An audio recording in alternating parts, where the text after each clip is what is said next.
healthcare issue, of course, is what everyone is talking about all across this country, and I'm joined now by a couple of gentlemen who are well versed on the issue. Dave Wilson with the Healthcare Alliance of South Carolina, Byron Wellman with Organizing for America. I'm going to start with you, Mr. Wilson. I know that you are not supportive of the president's plan. I think the big question is if that's not the plan to work, what will work? I think the first thing we really have to take a look at, Mike, is the fact that we need to look at access to care, and not just does everyone have coverage. In South Carolina, there are hundreds of thousands of people who live in rural areas of our state that could take hours to get to an acute care facility.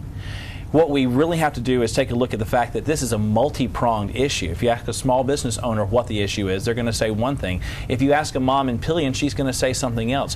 What we have to do is really take a look at what are the issues that America is facing, and it's not just cost, quality, and coverage, like Catherine Sebelius said on the Sunday talk show this weekend. So you're saying it's not a very simple answer about it's a very difficult issue. So to you, Mr. Wellman, I'd ask this then. For the critics who say that the president and Congress are trying to rush this through, trying to get it done by the August recess, how do you respond? Well, the president said all along, even back during the campaign trail, that health care reform can't wait another year. And the reason that there's such a level of, I won't say anxiety, but a certain rush of purpose behind getting this health care bill passed is because of the impact that it has not only for families here in South Carolina, but families across the country, small businesses, and overall the American economy. And the quicker that we can do something to address the problems, the skyrocketing cost, and the amount of money that we're having to spend with our gross domestic product every year, I think that's really the main reason for trying to push this through, is to be able to combat those situations as soon as possible. Let's take a look at some video from earlier this week. President Obama visited doctors at Children's National Medical Center in Washington, D.C.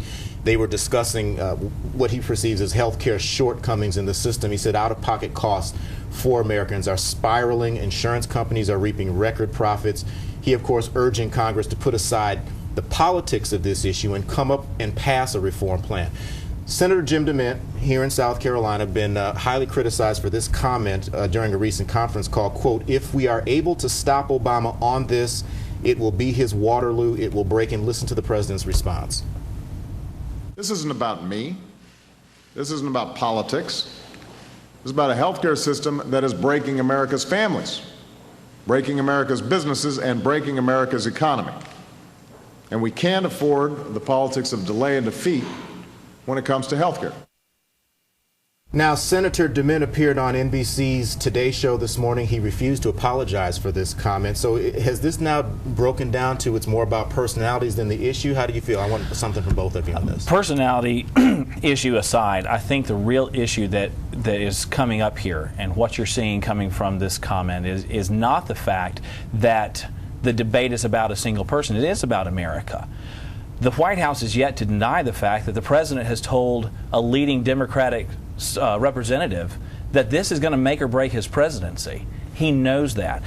The core issue that we have to take a look at is the fact that a majority of these health care issues, are the coverage and the things that are going to be in part of the bill, don't go into effect until 2013. That's 4 years from now and a year after the next presidential election. So there is more than just a personalities issue coming up for debate here. And what about, on the side of the president, is it now, more issue than personality, or more personality than issue? It's always been issue. When you look at the skyrocketing costs of health care that are facing South Carolina's families and small businesses, the last thing we need is obstruction. And when you look at some of the old school-minded politicians that are in D.C., like Senator DeMint, who are trying to make it that argument, it's never been about the president. It's definitely never been about old school-minded politics. It's about the health care system that's breaking our families, that's breaking our businesses, and breaking America's economy. Senator DeMint has fought us at every step in this process, and honestly, given the situations that we're facing as a country, it's really time for him to get involved and really try to work to make something happen. Whatever side you are on, it is certainly about debating an issue that, and the debate could go on for a long time here. We'll see what happens in the coming weeks. Gentlemen, thank you both for coming in. Thanks, Mike. We appreciate it.